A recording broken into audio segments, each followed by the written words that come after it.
ಕಾರ್ತಿಕ ಮಾಸ ಅಂತ ಹೇಳಿದ್ರೇ ದೀಪಗಳ ಮಾಸ. ವಿಷ್ಣು ಮತ್ತು ಶಿವನಿಗೆ ಪ್ರಿಯವಾದ ಮಾಸ. ದೀಪಗಳ ಬಗ್ಗೆ ನನಗೆ ತಿಳಿದಿರೋ ಒಂದಿಷ್ಟು ವಿಷಯಗಳನ್ನು ನಾನಿವತ್ತು ನಿಮಗೆ ತಿಳಿಸ್ಕೊಡ್ತಾ ಇದ್ದೀನಿ. ನಮಸ್ಕಾರ ಎಲ್ರಿಗೂ. ಇದು ನಿಮ್ಮ ಚಾನಲ್ ಅರುಣೋದಯ ಕನ್ನಡ ವ್ಲಾಗ್ಸ್. ದೀಪ ಅಂದ್ರೆ ಒಂದು ಪಾಸಿಟಿವ್ನೆಸ್, ಅದರಲ್ಲೂ ಕಾರ್ತಿಕ ದೀಪ ಅಂದರೆ ಒಂದು ಶಕ್ತಿಯುತ ದೀಪ ಮಾಸ.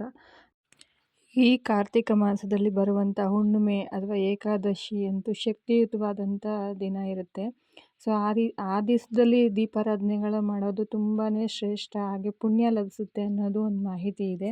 ಸೊ ನಾವು ಕೂಡ ಈ ಮಾಸದಲ್ಲಿ ದೀಪಾರಾಧನೆಗಳನ್ನು ಮಾಡ್ತೀವಿ. ಪ್ರತಿ ವರ್ಷವೂ ಸಹ ನಮ್ಮ ಕಡೆ ಇರುವಂಥ ನಂದಿ ದೇವಸ್ಥಾನಕ್ಕೆ ಹೋಗಿ ದೀಪಾರಾಧನೆಗಳನ್ನ ಮಾಡ್ತಾ ಇರ್ತೀವಿ. ಸೊ ನೀವು ನೋಡ್ತಾ ಇರ್ಬೋದು, ನಾವು ಹೊರಟಾಗ 6:45 ಆಗಿತ್ತು. ಅಷ್ಟೊತ್ತಿಗೆ ತುಂಬ ಜನ ಬಂದು ದೀಪಾರಾಧನೆಗಳನ್ನು ಮಾಡಿ ಹೋಗ್ತಾಯಿದ್ರು.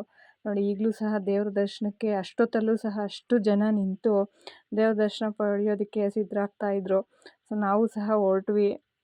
ನಾವು ಪ್ರತಿ ವರ್ಷ ಕಾರ್ತಿಕ ಮಾಸದಲ್ಲಿ ದೀಪನ ಹಚ್ತಾ ಇರ್ತೀವಿ. ಒಂದು ವರ್ಷ 365 ಭಕ್ತಿ ಇರೋವಂಥದ್ದು, ಮತ್ತು ಇನ್ನೊಂದು ವರ್ಷ 5 ದೀಪ, ಮತ್ತು ಒಂದು ವರ್ಷ ಉಪ್ಪಿನ ದೀಪ, ಮತ್ತು ಒಂದು ವರ್ಷ 108, 102 ದೀಪ.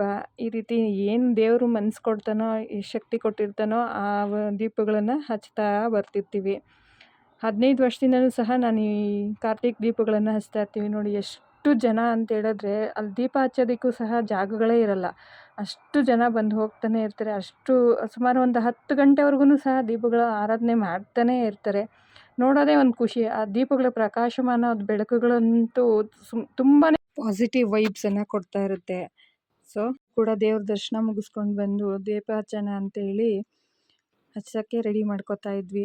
ಮಕ್ಕಳು ಸಹ ಅದಕ್ಕೆ ಹೆಲ್ಪ್ ಮಾಡ್ತಿದ್ವು, ನಮ್ಮ ಮನೆಯವರು ಸಹ ಅದಕ್ಕೆ ಹೆಲ್ಪ್ ಮಾಡ್ತಾಯಿದ್ರು. ಅವ್ರಿಗೂ ತುಂಬಾ ಇಷ್ಟ ಈ ದೇವಸ್ಥಾನಕ್ಕೆ ಹೋಗಬೇಕು, ದೀಪಾರಾಧನೆ ಮಾಡಬೇಕು ಅಂತ ಹೇಳಿದೆ. ಸೊ ಅವರು ಪಕ್ಕದಲ್ಲೇ ಕೂತು ಹೆಲ್ಪ್ ಮಾಡ್ತಾಯಿದ್ರು. ನಿಮ್ಗೆ ಇಷ್ಟವಾಗಿರೋ ರಂಗೋಲಿನೇ ಹಾಕ್ಕೋಬೋದು. ದೇವ್ರ ದೀಪಾರಾಧನೆ ಮಾಡೋದಕ್ಕೆ ಕೂತು ಅದ್ರ ಮುಂದೆ ದೀಪ ಎಲ್ಲ ಹಚ್ಚಿ ನಿಮ್ಗೆ ಏನು ಇಷ್ಟ ಆಗುತ್ತೋ ಆ ಬೇಡಿಕೆಗಳನ್ನೆಲ್ಲ ಹೇಳ್ಕೊಂಡ್ರೆ ಅದೇ ನೆರವೇರುತ್ತೆ ಅನ್ನೋದು ಒಂದು ನಂಬಿಕೆ. ಎಲ್ಲ ದೇವಸ್ಥಾನದ ಒಳಗಡೆನೆ ಹೊತ್ತಿಸ್ತಾ ಇದ್ವಿ. ಸೊ ಜನ ಜಾಸ್ತಿ ಆಗಿದ್ದಾರೆ ಅನ್ನೋ ಕಾರಣಕ್ಕೆ ಇಷ್ಟೆಲ್ಲ ದೀಪಗಳು ಒಳಗಡೆ ಹಚ್ಸೋದ್ರಿಂದ ಅವ್ರಿಗೂ ತುಂಬಾ ತೊಂದರೆ ಆಗುತ್ತೆ ಅಂತೇಳಿ ಈಗ ಹೊರಗಡೆ ಹಚ್ಚಿಸ್ತಾ ಇರ್ತಾರೆ. ನಂದಿ ದೇವಸ್ಥಾನದಲ್ಲಿ 4 ವಾರ ಸೋಮವಾರಗಳು ಸಹ ಹಚ್ತಾನೇ ಇರ್ತಾರೆ ದೀಪಗಳನ್ನು. ಮತ್ತು ಈ ಮಾಸದ ಕೊನೆ ಸೋಮವಾರ ತುಂಬ ವಿಶೇಷವಾದ ಅಲಂಕಾರ ಮತ್ತು ಲಕ್ಷ ದೀಪೋತ್ಸವ ಅಂತೇಳಿ ಮಾಡ್ತಾರೆ. ಸೊ ಆವಾಗಲಂತೂ ದೇವ್ರ ದರ್ಶನ ಮಾಡೋದಕ್ಕೆ ತುಂಬಾ ಕಷ್ಟ ಇರುತ್ತೆ. ತುಂಬ ಅಂದರೆ ತುಂಬ ಜನ ಇರ್ತಾರೆ. ಸೊ ಹಾಗಾಗಿ ಮುಂಚಿತವಾಗಿ ಇನ್ನೊಂದು ವಾರ ಬಂದು ಹೋಗೋಣ ಅಂತೇಳಿ ಬಂದ್ವಿ. ಆದ್ರೂ ಸಹ ತುಂಬ ಜನನೇ ಇದ್ದರು. ಅದನ್ನೆಲ್ಲ ಮುಗಿಸ್ಕೊಂಡು ದೇವ್ರ ದರ್ಶನ ಮಾಡಿ ಮತ್ತು ಹೊರಗಡೆ ಬಂದು ದೀಪ ಎಲ್ಲ ರೆಡಿ ಮಾಡಿಕೊಂಡು ಹಚ್ಚೋಣ ಅಂತೇಳಿ ಹಚ್ತಾ ಇದ್ದೀವಿ. ಈ ದೀಪನ ಹಚ್ಚಿ 1-2 ನಿಮಿಷ ದೇವರನ್ನ ಬೇಡ್ಕೊಂಡ್ರೆ ನಿಜವಾಗ್ಲೂ ನಾವು ಏನೇ ಅಂದ್ಕೊಂಡಿರಲಿ ನೆಕ್ಸ್ಟ್ ವರ್ಷ ಬರೋಷ್ಟೊತ್ತಿಗೆ ಆ ಕಷ್ಟ ಎಲ್ಲ ನಿವಾರಣೆ ಆಗಿರುತ್ತೆ. ಆ ಸಮಸ್ಯೆಯಿಂದ ನಾವೆಲ್ಲರೂ ಸಹ ಹೊರಗಡೆ ಬಂದಿರ್ತೀವಿ. ನನಗೂ ಸಹ ತುಂಬಾ ಒಳ್ಳೆಯದಾಗಿದೆ ಈ ದೀಪಗಳನ್ನ ಹಚ್ಚೋದ್ರಿಂದ. ಹಾಗಾಗಿ ನಾನು 1 ವರ್ಷವೂ ಸಹ ಮಿಸ್ ಮಾಡ್ದೇನೆ ಹಚ್ತಾನೆ ಇರ್ತೀವಿ. ಶಕ್ತಿ ಅನುಸಾರ ಇಷ್ಟೇ ಅಂತೇನಿಲ್ಲ. ನಿಮಗೆ 5 ದೀಪ ಹಚ್ಚೋಕ್ಕಾಗುತ್ತೆ ಅಂದರೆ ಸೊ ಅಷ್ಟೇ ಹಚ್ಚಿ, ಇಲ್ಲ ನಾವು 100 ದೀಪ ಹಚ್ತೀವಿ ಅಂದರೆ 100 ದೀಪನೂ ಸಹ ಹಚ್ಬೋದು. ಏನು ಆ ಥರ ಇಷ್ಟೇ ಹಚ್ಚಬೇಕು ಅನ್ನೋ ರೂಲ್ಸ್ ಏನಿಲ್ಲ. ಎಲ್ಲರೂ ಅಷ್ಟೇ ತುಂಬ ಜನ ಬಂದು ಅಂದ್ಕೊಂಡಿರ್ತಾರೆ. ನಾನು ಸಹ ತುಂಬ ನೆಮ್ಮದಿ ಸಿಕ್ಕಿದೆ ಈ ದೀಪ ಹಚ್ಚಿರೋದ್ರಿಂದ. ದೀಪಗಳ ಬಗ್ಗೆ ಹೇಳಬೇಕು ಅಂದರೆ ಮನೆಯಲ್ಲೂ ಸಹ ಒಂದೊಂದು ಸತಿ ಒಂದೊಂದು ಥರ ದೀಪವನ್ನು ಹಚ್ತಾ ಇರ್ತೀನಿ ನಾನು. ಏನಂದರೆ ಕೊಬ್ಬರಿ ಎಣ್ಣೆ ದೀಪನೇ ನಾನು ಹೆಚ್ಚಾಗಿ ಬಳಸ್ತಿರ್ತೀನಿ. ಎಲ್ಲರೂ ತುಪ್ಪದ ದೀಪ ಹಚ್ಬೋದು ಅಂತ ಹೇಳ್ತಿರ್ತಾರೆ. ತುಪ್ಪದ ದೀಪ ಅಂತ ಹೇಳಿದ್ರೆ ಹಬ್ಬ ಮತ್ತು ವಾರಗಳನ್ನು ಮಾಡುವಾಗ ನಾನು ಹಚ್ತಾ ಇರ್ತೀನಿ. ಅದರಲ್ಲೂ ಸಹ ಒಂದು ಸತಿ ದೀಪದಲ್ಲಿ ನಾನು ದಶಾಂಗಮ್ ಇರ್ಬೋದು ಅಥವಾ ಒಂದು ದಿವಸ ಲವಂಗ, ಒಂದು ದಿವಸ ಕರ್ಪೂರನ ಹಾಕಿ ಹಚ್ತಾ ಇರ್ತೀನಿ. ಲವಂಗ ಅಂದರೆ ಲಕ್ಷ್ಮಿಗೆ ಪ್ರಿಯ ಅಂತೇಳಿ ಸಾಲು ಸಮಸ್ಯೆಯಿಂದ ಹೊರಗಡೆ ಬರ್ತೀವಿ, ಲಕ್ಷ್ಮಿ ಅನುಗ್ರಹ ಆಗುತ್ತೆ ಅಂತೇಳಿ ಲವಂಗ ಹಾಕ್ತಿರ್ತೀವಿ. ಮತ್ತು ದಶಾಂಗಮ್ ಯಾಕೆ ಹಾಕ್ತಿರ್ತೀನಿ ಅಂತೇಳಿದ್ರೆ ಅದು ಒಂದು ಪಾಸಿಟಿವ್ನೆಸ್ನ ಕ್ರಿಯೇಟ್ ಮಾಡುತ್ತೆ ಮನೆಯಲ್ಲಿ.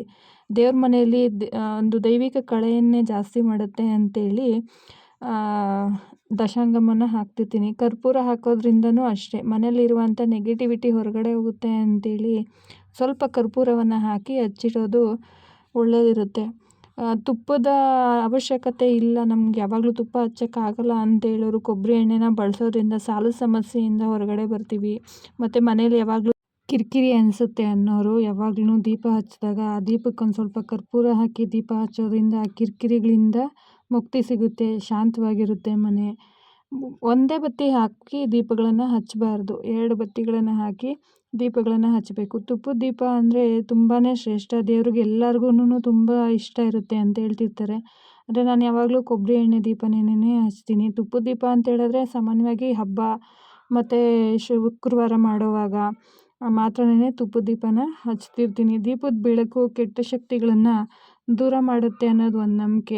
ಆಗಿನ ಕಾಲದಲ್ಲಿ ಎಳೆ ಮಕ್ಕಳಿರುವ ಮನೆಯಲ್ಲಿ ಸಂಜೆ ಹೊತ್ತು ಅಂದರೆ ದನ ಕರು ಮನೆಗೆ ಬರೋ ಹೊತ್ತು, ಗೋಧೂಳಿ ಹೊತ್ತು ಅಂತ ಹೇಳ್ತಾರಲ್ಲ, ಆ ಟೈಮಲ್ಲಿ ಹಣತೆಯಿಂದ ಮಕ್ಕಳಿಗೆ ಅದನ್ನು ದೀಪವನ್ನು ಇಳೆ ತೆಗಿತಾಯಿದ್ರು. ಅಂದರೆ 1 ರಿಂದ 3 ತಿಂಗಳು ಇರುವಂಥ ಹಸಿ ಮಕ್ಕಳು ಇರ್ತಾರಲ್ಲ, ಆ ಮಕ್ಕಳು ಸಹ ದೇವ್ರ ಸಮಾನ ಅಂತ ಅವ್ರಿಗೆ ದೃಷ್ಟಿ ತೆಗಿಯೋಕ್ಕೆ ದೀಪದಲ್ಲೇನೆ ಸಹ ಇಳೆ ತೆಗಿತಾಯಿದ್ರು. ಈ ವಿಷಯನ ಯಾಕೆ ಹೇಳಿದೆ ಅಂದರೆ ದೀಪಗಳಿಗೆ ಅಷ್ಟು ಸಾಮರ್ಥ್ಯ, ಶಕ್ತಿ ಇದೆ. ಅಂದರೆ ನೆಗೆಟಿವಿಟಿನ ತೆಗೆಯೋಷ್ಟು ಶಕ್ತಿ ಇದೆ ಅಂತೇಳಿ. ಮತ್ತು ಇನ್ನೊಂದು ವಿಷಯ, ದೀಪಗಳನ್ನು ಹಚ್ಚಬೇಕಾದ್ರೆ ಡೈರೆಕ್ಟಾಗಿ ನೆಲದ ಮೇಲೇ ಹಚ್ಚಬಾರ್ದು. ಅಕ್ಕಿ ಅಥವಾ ಎಲೆ ಅಥವಾ ಹೂವಿನ ಮೇಲೆ, ಅಕ್ಷತೆ ಮೇಲೆ ಅಥವಾ ರಂಗೋಲಿ ಮೇಲೇನಾದ್ರೂ ಸಹ ಹಚ್ಚಿ ಇಡಬೇಕು. ಇನ್ನೊಂದೇನು ಅಂತ ಹೇಳಿದ್ರೆ, ಸಾಲದಿಂದ ಅವರು ಮುಕ್ತಿ ಹೊಂದಬೇಕು ಅಂತ ಹೇಳಿದ್ರೆ ಕೊಬ್ಬರಿ ಎಣ್ಣೆ ದೀಪಗಳನ್ನ 48 ದಿನ ಬೆಳಗ್ಗೆ ಮತ್ತು ಸಂಜೆ ಮನೆಯಲ್ಲಿ ಹಚ್ಚಿ ಅರಳಿಕಟ್ಟೆಗೆ ನಮಸ್ಕಾರ ಮಾಡಿ ಬಂದರೆ ಆ ಸಾಲದ ಸಮಸ್ಯೆ ದೂರ ಆಗುತ್ತೆ. ಮತ್ತು ನಮ್ಗೆ ತುಂಬಾ ಕಷ್ಟ ಇದೆ, ಯಾರ ಹತ್ರನೂ ಹೇಳ್ಕೊಳಕ್ಕಾಗಲ್ಲ ಅಂತನ್ನೋರು ದೀಪವನ್ನು ಹಚ್ಚಿ ಅದ್ರ ಮುಂದೆ ನನಗೆ ಈ ರೀತಿ ಕಷ್ಟ ಇದೆ, ಇದರಿಂದ ನನ್ನನ್ನು ಪಾರು ಮಾಡು ಅಂತ ಹೇಳಿ ಕೇವಲ 9 ದಿವಸ ಅದನ್ನು ಹಚ್ಚುತ್ತಾ ಬಂದರೆ ಆ ಕಷ್ಟಗಳೆಲ್ಲನೂ ಸಹ ನಿವಾರಣೆ ಆಗುತ್ತೆ. ಅದಕ್ಕೊಂದು ಪರಿಹಾರ ಅಂತ ಸಿಕ್ಕೇ ಸಿಗುತ್ತೆ. ಕಾರ್ತಿಕ ಮಾಸದಲ್ಲಿ ನಾವು ದೀಪಗಳು ಹಚ್ಚೋದೇ ಅಲ್ಲ, ಕೆಲವರಿಗೆ ದೀಪಗಳನ್ನು ಅಥವಾ ಅದಕ್ಕೆ ಹಾಕೋ ಎಣ್ಣೆ ಬತ್ತಿಗಳನ್ನು ದಾನ ಮಾಡೋದ್ರಿಂದನೂ ಸಹ ಕೊಡಿಸ್ಕೊಡ್ಬೇಕು. ಅದರಿಂದನೂ ಸಹ ಒಳ್ಳೆ ಪುಣ್ಯ ಸಿಗುತ್ತೆ ನಮಗೆ.